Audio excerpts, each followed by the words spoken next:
Assalamualaikum teman-teman. Memang rasanya tidak pantas bagi kita rakyat kecil untuk membahas soal-soal besar seperti kenegaraan dan perpolitikan Indonesia. Tapi masalahnya setiap kebijakan demi kebijakan yang dikeluarkan oleh pemerintah pengaruhnya juga kepada kita. Maka itu kita wajib untuk mengkritik dan memperhatikan kebijakan-kebijakan dari pemerintah. Yang pertama, kita akan mempertanyakan soal RKHUP. Nah, saya sampai salah. Nggak boleh salah, kalau rakyat nggak boleh salah, kalau pemerintah boleh salah lah.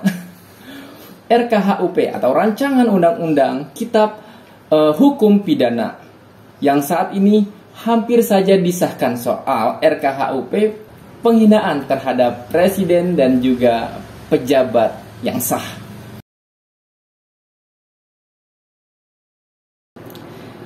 Apakah kita mau punya peradaban sebagai bangsa yang senang menghina pemimpinnya? Eits, tunggu dulu. Apakah kalian, para pejabat, bisa membedakan antara kritikan dan penghinaan?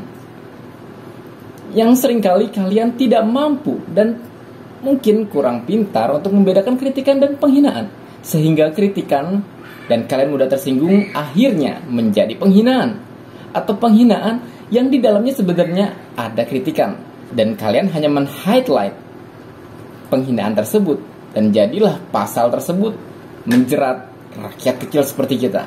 Jadi tolong kalian pelajari benar-benar bab antara perbedaan penghinaan dan juga kritikan. Baru kalian menciptakan rancangan kitab undang hukum pidana yang baik dan benar.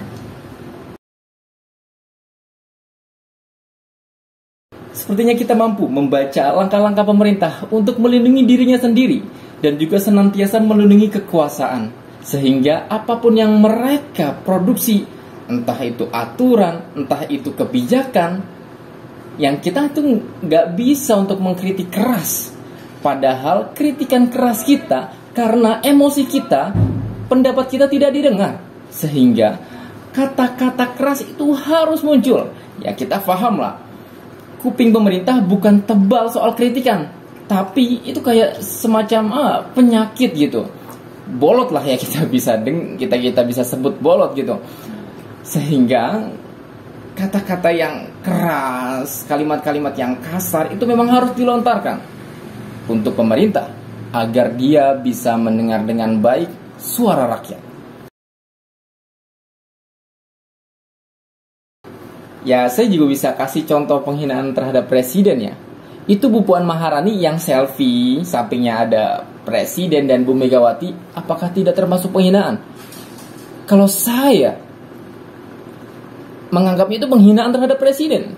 Presiden adalah kepala negara tertinggi, bukan lagi di bawah aturan partainya. Dia sudah milik rakyat dan di negara demokrasi, rakyat yang berdaulat, bukan partai. Tapi di Indonesia, rakyat hanya digunakan di dalam kegiatan pemilu belaka dengan janji-janji manisnya dan juga kostum-kostum pencitraan lah ya. Kita sebut pencitraan.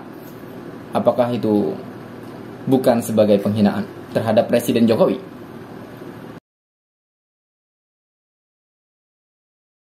Dan pertanyaan terbesar juga, kalau kita sebagai rakyat kecil menghina pejabat dan juga presiden ataupun wakil presiden bisa dipenjara, pertanyaannya, apakah bisa pejabat, presiden ataupun wakil presiden dipenjara akibat menghina rakyatnya tersendiri?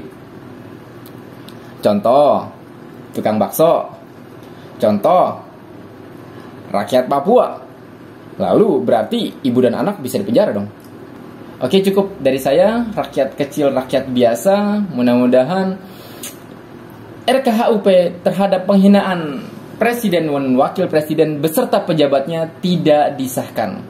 Kalau disahkan, selamat datang di negara yang katanya demokrasi menuju otoriter dan oligarki. Wassalamualaikum warahmatullahi wabarakatuh.